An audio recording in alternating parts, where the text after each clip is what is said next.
저는 교통사고에서 죽어가는 사람을 살리고도 이런 대접을 받을 거였으면 심폐소생술을 하지 않았을 거예요.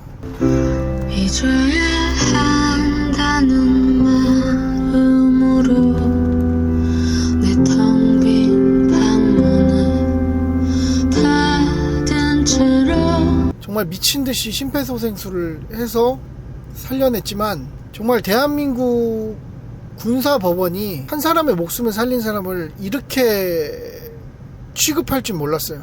안녕하세요, 압구정시골주입니다. 일단은 이렇게 영상을 켜서 우울하게 켜서 죄송한다는 말씀을 먼저 드리고요. 요 며칠 동안 너무 잠도 안 오고 마음도 너무 안 좋고 해서 차를 끌고 제가 힘들 때마다 찾던 그 차를 몰고 금강으로 나왔습니다. 금강으로. 와, 그래도 이렇게 나오니까 엄청 좋네요. 오늘 들려드리고자 하는 이야기는 여러분들이 살면서 언제나 겪을 수 있는 그런 이야기일 거예요. 그때의 기억으로 돌아가긴 싫지만 작년 여름이었어요. 저는 신호 대기 중이었고 제 바로 앞에서 정말 큰 교통사고가 일어나게 됩니다. 그 택배 차량이 완전하게 옆에를 들이받으면서 대파가 되면서 운전자가 밖으로 튕겨져 나와 있는 상황이 발생을 했습니다. 그 튕겨져 나온 운전자한테 얼른 달려갔고요. 그 운전자는 머리 쪽에서 굉장히 심한 출혈이 있었고, 정말 이걸 어떻게 설명해야 될지 모르겠어요. 외상이 굉장히 심했습니다. 출혈도 너무 심했고, 일단은 의식이 없었고 호흡과 맥박도 없었습니다. 동공이 다 풀려 있었고 혀가 이렇게 앞으로 축 늘어져 나와가지고 기도를 다 막고 있는 상황이었어요. 그 상황에서 저는 119에 전화를 했고 심폐소생술을 하라는 말에 저는 8년 동안 매년 연습을 했기 때문에 심폐소생술을 정말 미친 듯이 실시를 했고요. 한 5분 정도 심폐소생술을 하다가 보니까 다행히 정말 풀렸던 동공이 돌아오고 말려 나왔던 그 혓바닥이 다시 안으로 들어가면서 호흡을 하면서 서서히 의식은 찾지 못했지만 맥박과 호흡이 돌아온 상태에서 119가 출동을 해서 119 선생님에게 인계를 하고 저는 제 갈 길을 갔습니다. 그러고 나서 정말 제가 유튜브를 2달인가 3달 정도를 쉬었어요. 심적으로 너무너무 힘들었고 머리를 크게 다친 환자를 심폐소생술을 해서 어쨌거나 살려냈지만 추후에 그 가족분들한테 의식을 찾지 못하고 식물인간 상태가 되었다는 거, 외상이 굉장히 심했던 환자를 심폐소생술을 하면서 내 귀와 막 눈과 막 이런 구멍이랑 구멍에서는 다 피가 나오는 그런 거를 목격을 하면서 실질적으로 그분의 몸에 손을 대서 심폐소생술을 할 때 당시에는 몰랐지만 매일매일 꿈에 나오더라고요. 매일매일 악몽같이 꿈에 나오고 그 외상이나 이런 것들, 정신적인 거를 떠나서 그분의 가족들이 꿈에 나와서 야, 식물인간 될 거면 차라리 그냥 죽게 놔두지 왜 네가 그랬냐라는 그 꿈에서의 그 외침들과 악몽들이 거의 일주일째 계속 지속됐고 너무너무 피폐해지고 힘들어서 스트레스를 받아서 저는 유튜브를 한 2달, 3달 정도를 쉬다가 회복을 하게 됐는데 한 1년 정도가 지나서 정말 악몽 같은 일이 펼쳐집니다. 제 앞에 정말 악몽 같은 그 사고를 내신 가해자분이 군인의 신분이었는데 군사법원에서 재판을 진행하다가 저를 강제적으로 증인 채택을 하게 됩니다.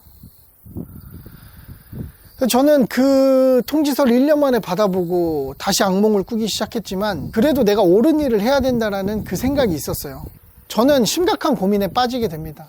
제가 만약에 그 차량의 가해자가 신호 위반을 했다던가 아니면 과속을 했다라는 걸 증언을 하게 되면 내가 그 사람을 살리지 않았으면 이 사고를 낸 가해자는 과실치사 사망사건으로 처벌을 받을 수도 있었지만 내가 열심히 노력을 해서 어쨌거나 치상 교통사고로 인해서 다친 것으로 바꿔놨으니까 저는 가해자가 저에 대해서 고마워할 줄 알았어요.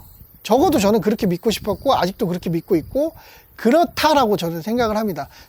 저의 증언으로 인해서 가해자가 처벌을 받더라도 만약에 제가 그 증언대에 서서 이 젊은 사람의 인생을 생각해서 이 사람은 신호 위반을 하지 않았습니다. 택배기사가 위반했습니다. 라고 주장을 한다면 이분은 그냥 풀려날 거예요. 그런데 반대로 생각해보면 택배기사의 가족분들은 그 식물인간 상태에서 언제 깨어날지 모르는 평생의 병원비를 교통사고 보험에서 지급받지 못할 거예요. 그런데 반대로 내가 사실대로 가해자분께서 과속을 한 것 같고 뭐 신호위반을 한 것 같다라고 증언을 한다면 이 가해자의 인생도 결국에는 군 재판이기 때문에 어떻게 될지 모르는 상황에 놓여져 있었는데 이 증언대에 서기까지 거기에 따라서 괴로움이 더 더해졌던 것이 사실입니다. 그래도 저는 어떠한 일이 닥치더라도 사실대로 증언을 해야 된다라고 생각을 했고 군사법원의 그 행정관 분이신가 봐요. 증인 출두 명령에 제가 전화를 걸어서 그렇게 말씀을 드립니다. 죄송하지만 제가 그렇게 유명한 유튜버는 아니지만 분명히 그 피고인이 재판장에서 제 얼굴을 보면 저에 대한 신상이나 주소, 제가 어떠한 사람인지를 다 알게 될 겁니다. 그러니까 제가 정말 나가서 증언을 진행할 테니까 죄송한 말씀이지만 비대면으로 좀 신변보호를 해주십시오 라고 요청을 강하게 드렸고 그 행정관님께서도 비대면으로 진행을 하겠습니다 라는 답변을 해주셨어요. 그게 통화 녹음에 다 저장이 되어 있고 사실 그 법원으로 가는 동안에도 굉장한 내 속안에서 악마와 천사가 막 싸웠습니다. 가지마, 아니 가서 이 청년이 안타까우니까 뭐 식물인간 된 사람은 어쩔 수 없으니까 이 청년을 위해서 거짓으로라도 증언을 해줘. 거짓 증언을 해. 아니야, 그렇게 되면 교통사고 피해자의 가족들은 어떻게 해? 그냥 사실대로 말해. 그런 것들이 만감이 교차해서 재판 시간이 조금 늦을 정도로 차량을 가다가 갓길에 세웠다가 굉장히 좀 심적 고통을 많이 느꼈는데 결국에는 가서 사실대로 다 증언을 진행을 했고요. 이 과정에서 정말 아니 교통사고가 나서 가만히 뒀으면 사망할 환자를 얼른 달려가서 내 옷에 피가 튀기든 말든 심폐소생술을 해서 살려가지고 그 좋은 일을 한 사람한테 대한민국의 군사법원은 이렇게 저를 죽일 수밖에 없었습니까? 저를 이렇게 정말 심리적 공허한 상태, 불안정한 상태가 올 정도로 당신들한테는 그게 진짜 중요했습니까? 정말 되묻고 싶습니다. 재판장에 도착을 해서 급하게 들어갔는데 저는 그때까지도 비대면이죠? 비대면인지 물어보니까 비대면 증언이래요. 와, 어떠한 그 군복 입은 사람들이 재판장 문을 확 열어주는데요. 들어갔는데 저는 순간 얼어붙었습니다. 제 증인석하고요. 그 가해자의 거리가 채 2m도 안 돼요. 1.5m 정도? 제가 고개를 돌리면 바로 옆에 그 사람 얼굴이 있을 정도의 그 거리에서 저를 앉히고 증인에 대한 위증에 대한 선서를 하게 하고 증언을 시작하게 했습니다. 저는 그때는 그 상황에선 도망치고 싶었지만 어찌할 바가 없었어요. 사실은 재판장님, 제가 뭐 하나 한번 묻고 싶습니다. 제가 마지막 방어 기제로 모자를 쓰고 왔었는데 그 재판장에서 모자를 벗는 게 중요했습니까? 저를 비대면으로 증언을 하게 해서 제 신변을 보호하는 게 중요했습니까? 당신의 아들, 딸이었으면 그 가해자 바로 옆에 증언석에 앉혀서 비대면 증언이 아닌 그 가해자의 바로 옆에서 증언을 하게끔, 더군다나 제가 가장 최소한의 방어 기제라고 생각했던 그 모자로 얼굴을 가렸을 때 그 모자를 벗으라고 명령할 정도로 그렇게 제 얼굴이 가해자한테 밝혀지는 게 중요했습니까? 재판장에서는 두려워서 그 억압력 때문에 아무런 말도 하지 못했습니다. 증언이 끝나고 민원실로 이동해서 그 행정관님한테 제가 분명히 얘기했습니다.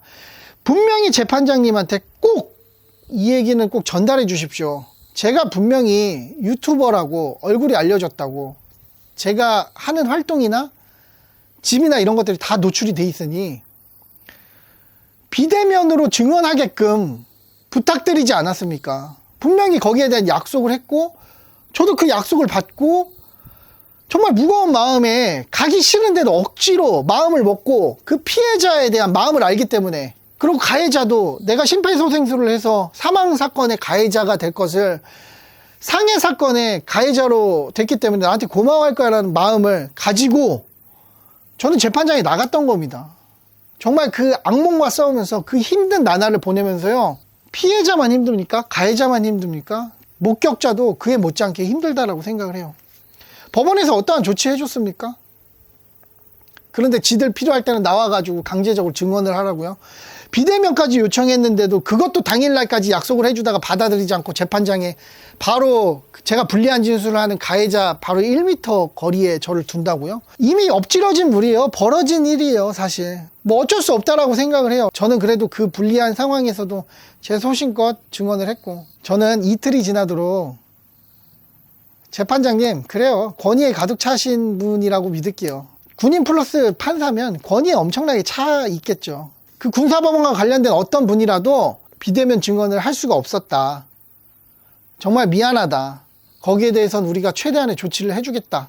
뭐 아니면 보호 조치를 해주겠다. 혹은 이미 벌어진 일이기 때문에 어쩔 수 없지만 정말 그 부분에 대해서 유감을 표한다. 미안하다. 죄송하다. 사과한다. 라는 전화가 한 통화만 왔어도 저는 이렇게 영상을 찍지 않았어요. 역으로 저는 법을 공부하던 법학도였고 검사나 판사가 되고 싶었던 법학도였습니다. 대한민국 군대 군사법원도 민간인의 진술에 대처가 요 정도밖에 안 되는데, 대한민국의 법원은 얼마나 더 심할지, 앞으로 이런 일들이 얼마나 많이 벌어질까. 비대면이 받아들여지지 않아서 굳이 필요도 없는 대면 증언을 하게끔 만듦에 따라서 피해당하고 보복당하고, 보복은 당하지 않더라도 그에 따라서 너무너무 힘들어하고 정신적으로 핍박해지고 그런 사람들이 얼마나 많을까 생각을 하게 됐습니다. 그래서 영상을 올리는 거예요. 이 영상을 올리고 이슈화되면 저한테 좋을 거 없습니다. 오히려 더 안 좋은 기억을 곱씹는 그러한 상황이 되겠죠. 내가 너 사과를 받고 싶어서 이러는 거냐? 네 명예가 중요하냐? 이런 게 중요한 게, 너를 조치해달라고 하는 거냐? 이런 게 아니에요. 앞으로 저 같은 상황이 발생하지 않으리란 법은 없어요. 대한민국에 수십만 명이 유튜브를 하고 연예인은 아니지만 얼굴이 알려져 있는 인플루언서입니다. 그러한 사람들이 언젠가는 법정 증언대에 설 수밖에 없을 상황이 올 때가 있을 거예요. 저를 본보기 삼아가지고 제가 정말 강하게 어필하고 강하게 문제를 삼을 테니까 앞으로는 이런 일이 없도록 해주셨으면 좋겠습니다. 제가 이러자고 죽어가는 사람 심폐소생술해서 살린 거 아니잖아요. 정말 부탁 좀 드릴게요. 정말로. 당신들 정말 그렇게 하는 거 아니에요. 정말로. 본인의 딸 자식이었으면 그 가해자 바로 1m도 안 되는 거리에 얼굴 마주보게 하고 불리한 진술을 하게끔 법정에 세웠겠습니까? 나 진짜 정말 어이가 없습니다. 오죽하면 그 심폐소생술을 해서 살렸던 거에 대해서 재판장님이 아닌 검사님이 나한테 정말로 진심으로 대한민국의 한 국민으로서 고맙다라고 저한테 진심으로 말씀하시더라고요. 판사님들은 뭐 했어요? 판사가 벼슬입니까?